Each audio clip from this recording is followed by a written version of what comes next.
46 minutos pasaron de las 10 de la mañana. Vamos a hablar de un tema realmente muy importante para toda la sociedad, como es el Día Nacional de los Derechos de los Niños, Niñas y Adolescentes. Tenemos la visita de Jimena Margalot de Rompiendo el Silencio. Jimena, buen día, ¿cómo estás? Hola, ¿qué tal? Buen día, Lile. Acércate bien, por favor. Sí. Ahí está. Bueno, realmente un tema muy complejo, el de la violencia sexual. Estábamos hablando fuera de micrófono que no se, que se cambia la terminología para no hablar de abusos sexuales y de violencia sexual. Sí, nosotros hacemos hincapié, de hecho en nuestras redes hemos publicado algunos flyers explicando las terminologías correctas. Esto no es que se nos ocurra a nosotros, sino que generalmente lo vamos instruyendo con las organizaciones nacionales y también con el juez Barbiroto, que es juez penal juvenil de la provincia, en el que él habla que ya no tenemos que hablar de abuso, porque es un mal término y un mal uso de la palabra, y se refiere justamente al mal uso de algo, la palabra abuso, y tampoco el término infantil, porque no es cometido por chicos, es cometido contra los chicos. Entonces tenemos que hablar de violencia sexual, que es el término correcto, contra las niñeces y adolescencia. En Gualeguaychú, ¿qué es lo que se ve? No sé que Rompiendo el Silencio trabaja desde hace muchísimo tiempo y conocerán la interna de casos que tal vez llegan a la justicia o llegan a los medios de comunicación y otros que no. Sí, en Gualeguaychú hay un montón de casos de violencia sexual. La mayoría llega al primer dispositivo de salud, que son los CAPS barriales, que corresponden a la municipalidad, donde siempre se realizan, detectando la situación por supuesto, se realizan los protocolos correspondientes, donde se comunica a los siguientes organismos que deben actuar, pero no llegan a la justicia porque no hay un denunciante real que actúe en esto. Entonces estamos hablando de un problema de legislación con respecto a este delito. También hay una situación de la falta de educación de la gente en general, de todos, no hablemos solo de los barrios de periferia, porque esto es general y pasa en todas las familias y en todos los estatus sociales, pero sí hay una dificultad en el acceso a conocimiento de los derechos que tiene cada persona cuando en la escuela, que es la segunda casa de las infancias, no hay ESI. Hoy hay un montón de escuelas que sí, está el programa de ESI, que está llevado adelante por Alejandra Fripp y su compañera, pero hay otras escuelas que no implementan la ESI y que me parece un error. ¿Y por qué terrible. se da eso, Jimena? Porque hay desconocimiento por parte de los docentes, inclusive, de que la ESI es una ley y que se tiene que aplicar sí o sí de manera transversal en todas las asignaturas. Hay una resistencia tal vez religiosa, ideológica. ¿Qué es lo que pasa? Primero que están violando una ley, eso Totalmente. En primer lugar, y la falta de legislación al respecto y la no actuación con esta temática es el problema más grave. Pero aparte de eso también se da por las, como vos decís, la ideología religiosa y el no, pero ahí se está cometiendo otra violencia contra los chicos, que es el no respeto a su libertad. Uno de los derechos fundamentales de las infancias es la libertad de opinión, de expresión, de ser escuchado, oído, la libertad de religión, de culto, de pensamiento, y no lo respetan. Muchos subestiman las palabras de los gurises, los tratan de no saber, y para mí son los educadores número uno, porque nos enseñan ellos y no tienen estas, ¿cómo decirlo? Este pensamiento negativo con respecto incluso a la diversidad sexual, porque sí, no tienen esa maldad que después te va forjando la sociedad muchas veces. No discriminan, en realidad todas las acciones de los chicos es lo que una repetición, un espejo de los adultos con los que conviven. Por eso yo sostengo que primero la ESI es fundamental, el derecho a la educación, que tiene que ser pública, gratuita, pero tiene que haber ESI. Debería ser laica también la educación, y eso es urgente. Sí, la cuestión religiosa tiene un peso en todo esto. Nosotros, por ejemplo, hemos hablado hace un tiempo que vino una profesora acá, no recuerdo el nombre, pero era de una escuela con educación religiosa, católica, y lo que decían que por ahí a los chicos más adolescentes se les enseñaba, por ejemplo, a cuidarse a través del método de los días, digo, los días de ovulación. Esto es algo, pero de la Sí. antigüedad, pero, o sea, uno no sabe qué antiguo que es esto y qué ineficiente que es. Y que aparte tampoco tiene en cuenta las enfermedades de transmisión Ujú. sexual, por ejemplo. Solamente Sí. se piensa en que el problema, entre comillas, es el embarazo y que para Sí. evitarlo contamos los días y como si las mujeres fuésemos una calculadora, el día Sí. 14 cae el ovulito y el día 15 no pasó nada. Ujú. Digo, es una locura pensar así, pero hay profesoras de educación media que hoy están bajando ese discurso. Sí, eso es parte también de la ignorancia y de no Mm. llamar también a personas capacitadas para dar este tipo de charlas. Sí, Porque cuando hablamos de sexualidad, que todavía sigue siendo un tema tabú y que incluso es tabú entre los padres e hijos, que para mí tiene que ser más natural y también crear una relación de confianza dentro de la familia para que nuestros chicos cuando lleguen y necesiten tener un consejo, lo escuchen de nosotros, sí. desde donde podemos aconsejar o que le digamos, está bien, te escucho, te entiendo, no juzgarlo y llevarlos a una profesional de la salud, Ujú. ginecólogo, urólogo, para que los eduque como corresponde y les Total. diga qué es lo que tienen que hacer y cómo lo tienen que hacer. Ujú. Eh, las escuelas, las instituciones tienen que hacer exactamente lo mismo. Cuando vamos a hablar de sexualidad, justamente de salud sexual, tienen que llamar a profesionales de la salud. No hay docente alguno, ni siquiera nosotros podemos, ni tenemos la potestad para hablar de un tema tan delicado como ese y tan importante, donde hay que hacer hincapié principalmente para cuidarnos de las enfermedades de transmisión sexual, Sí, sí, sí. más allá de los Fundamentalmente embarazos. que cada profesional esté en su área, digo, Ujú. sea la salud, sea la Ujú. educación, hasta la comunicación. Nosotros también tenemos mucha gente que cae medio ahí en la comunicación. Sí, Digo, para algo se estudia, digo, sí. cada área. Y retomando el tema de la ESI, se puede empezar desde los 3 4 años justamente para prevenir este tipo de violencia sexual. No, la ESI se tiene que comenzar desde casa, Ujú. empecemos por ahí, desde que nuestros chicos empiezan a comprender. Sí, desde Yo, que se yo puede tengo a hablar con mi el hijo de dos niño. años y medio y yo a León, a los 6 meses que él empezaba a entender, yo le empezaba a pedir permiso que lo iba a limpiar, Ujú. hablándole. Uno cree, no entiende, sí van entendiendo Por y van supuesto. sabiendo, ahora de hecho, después del año y medio aproximadamente, que entiende mucho mejor, le fui enseñando cuáles son sus partes íntimas, que él Ujú. lo comprende, que no lo puede tocar nadie, mamá sí, la seño sí, y solo para cambiarlo. Ujú. Él lo entiende, de hecho hay un video que Por lo compartí en el supuesto. grupo de nuestra ONG para que lo vieran, y hoy él sabe que los besos en las bocas, por ejemplo, tampoco van, que está Ujú. muy mal, ni mamá, ni papá, nadie. Nadie, los besos son en la frente o en la mejilla. Y Ujú. solo si vos querés. Mi hijo odia los besos. Sí, Entonces, lo saca, bueno, mi hija también es bastante que repele el sí. contacto físico, sobre todo con personas que no conoce y está perfecto. Ujú.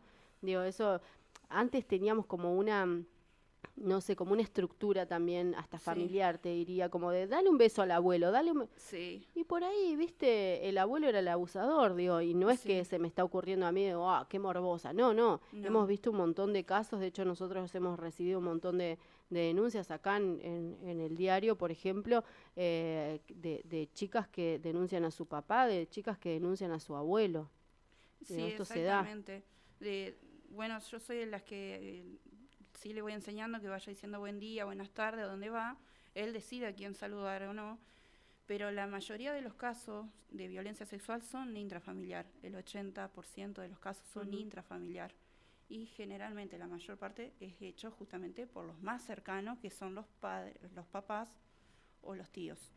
Y abuelos, por Ujú. supuesto. No, no sé, es algo que cuesta digerir. Sí, sí, Pero sí, que sí. bueno, que es necesario enfrentar y asumir porque para tomar determinadas, digo, acciones, y Ujú. no solamente nosotros en nuestra familia, sino también a nivel judicial, por ejemplo, ¿qué es lo que pasa cuando llegan, retomando esto que nos contaban, llegan a los CAPS, cuentan, hay una alerta, hay algo que se enciende, ¿cómo sigue la cadena? Se hace cuando llega a los CAPS, o puede incluso llegar primero también a la escuela, porque lo cuentan a la seño, Ujú. se hace un informe de sospecha, se llama así. ellos tienen que hacer el informe con lo que el chico relató, no se le tiene que hacer preguntas al respecto, porque eso ya es invasión y revictimización, hay que ser respetuoso con lo que dijo exactamente, textualmente, es lo que hay que poner en el informe, y eso se deriva al organismo provincial, que es el CONAF. El CONAF, en estos casos de violencia sexual, toma cartas en el asunto urgente, porque es primero que es uno de los delitos más ultrajantes contra la humanidad. En algunos países declarado un delito de lesa humanidad. Así que hacen actuaciones urgentes y terminan la justicia. Pero a veces la justicia no actúa porque tampoco hay familiares que denuncien. Claro. No se hace absolutamente nada y quedan a la deriva. No hay un acceso real, no hay una actuación real, judicial, para proteger a las infancias. Y justamente en el día, que hoy es el Día Nacional de los Derechos de las Niñez y las Infancias, que es justamente para preservarlas y para protegerlas, el Estado tiene una deuda enorme con ellos, enorme. Sí, en el caso, por ejemplo, de la Fiscalía, muchas veces hemos hablado con fiscales que dicen, bueno, las puertas abiertas de los tribunales están abiertas. ¿Le ha pasado, por ejemplo, a ustedes recibir algún caso, a ustedes como organización, como Rompiendo el Silencio, digo, bueno, te acompaño, voy, los atienden, los reciben bien? Cuando llegan los casos de violencia sexual a la ONG, lo recibe una o dos compañeros, no más. Generalmente siempre son las mismas personas. Y se le aconseja qué hacer, y lo que no sabemos nosotros cómo aconsejar, lo consultamos con la abogada Estela Esnaola, y muchas veces los derivamos a esa profesional o pedimos recomendación de qué profesional puede llevar adelante, porque algunos se deciden a denunciar, no prescribieron los casos, entonces la idea es esa, darle un acompañamiento para que puedan seguir adelante. Lo que muchas veces llegan también son casos que ya prescribieron, porque esa es otra deuda que tiene la justicia, el Estado y la justicia, que no han sacado la prescripción de estos delitos.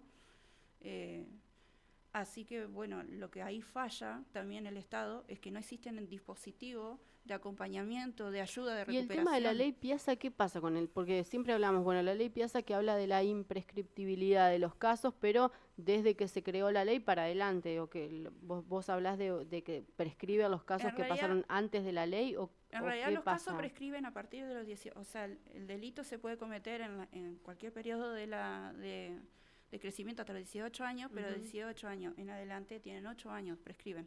Claro. Todos prescriben, desde los 18 en adelante prescriben. Antes prescribía mucho antes, ¿entendés? Sí, bueno, de hecho, por ejemplo, ahora que la nombrás a la doctora Esnaola, el caso de Gustavo Rivas, por ejemplo, fue un ejemplo claro de muchos chicos víctimas que se acercaban a contar su historia y que ya había pasado cierta cantidad de años, o inclusive fotos que se encontraron, material documental que se encontró en la casa de Rivas, y que de repente, bueno, era material viejo, entre comillas, y bueno, no servía para la causa. Sí, eso es verdad. Se lo juzgó por los que todavía podía juzgarse, pero por los otros quedaron prescriptos. Claro.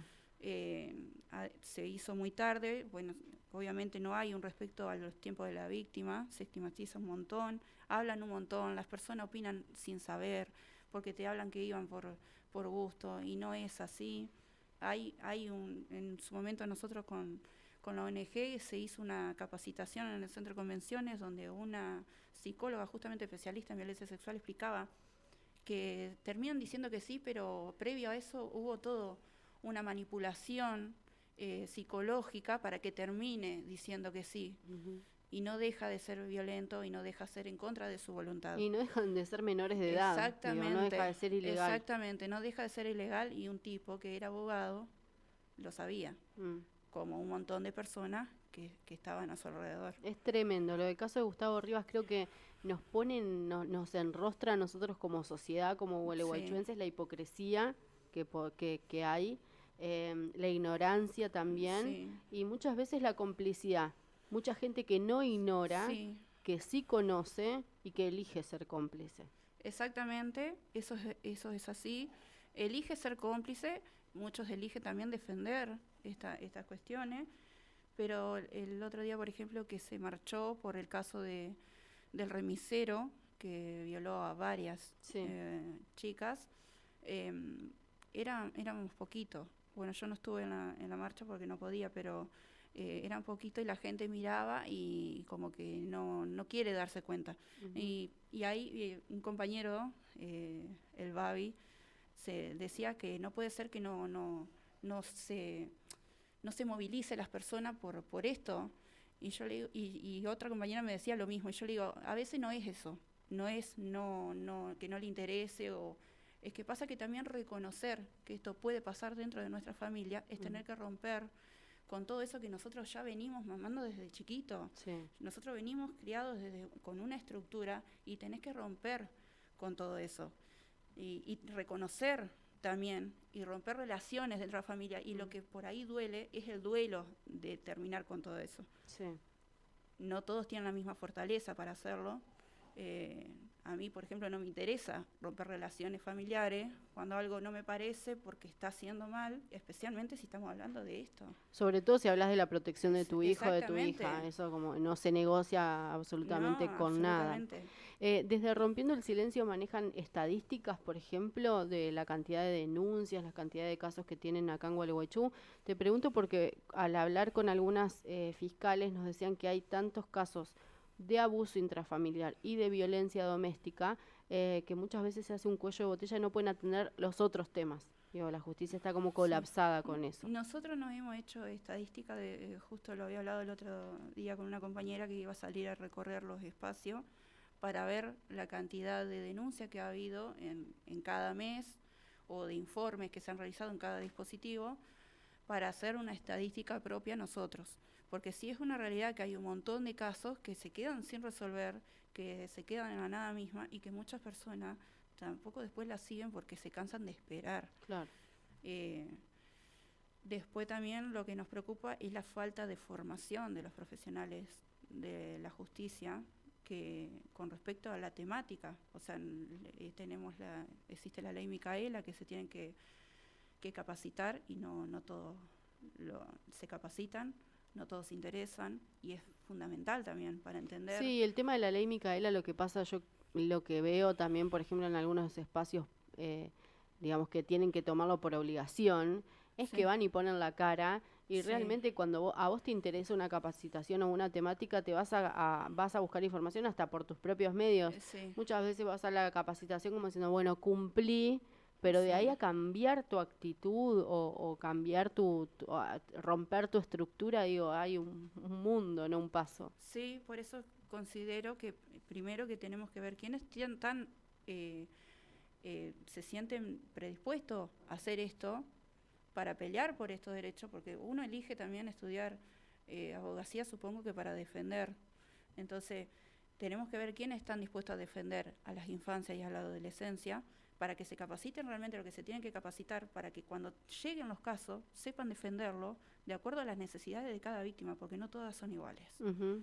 Y no todas son defendidas de la misma manera. Sí. Entonces me parece primordial que exista dentro de tribunales un órgano específico para estos casos, Uh-huh. para que atiendan estos casos y nada más, y se capaciten lo que se tiene que capacitar continuamente, que no haya una ley que los obligue y que los archivos, los documentos, los artículos, hay un montón de material para ir capacitándose y actualizándose, incluso para manejar las terminologías correctas. Uh-huh. Porque también cuando hablamos de niñas, niños, adolescentes, no se contempla ni la diversidad. Ya el hecho de pensar que nuestros niños son heterosexuales, ya damos por asentado que son heterosexuales. Uh-huh. Eso ya es no respetarlos.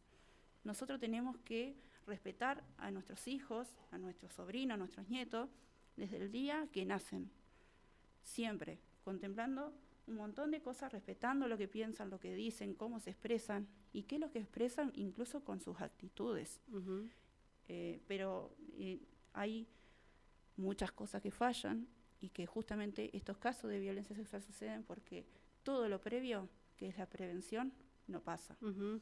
Bueno, y la prevención darla desde la casa. Desde la casa es fundamental cambiar la cabeza nosotros como padres, como madres, Sí. y también como padres responsables cuando te acercás a la institución escolar, preguntar cómo se aplica la ley, cómo se aplica la ESI en este caso. Sí, exactamente. Jimena, te agradezco muchísimo el tiempo. No, por favor. 11 de la mañana, 6 minutos. Agradecemos entonces a Jimena Margalot de Rompiendo el Silencio por este tiempo en este Día Nacional de los Derechos de Niñas, Niños y Adolescentes. Pausa. Todo sube.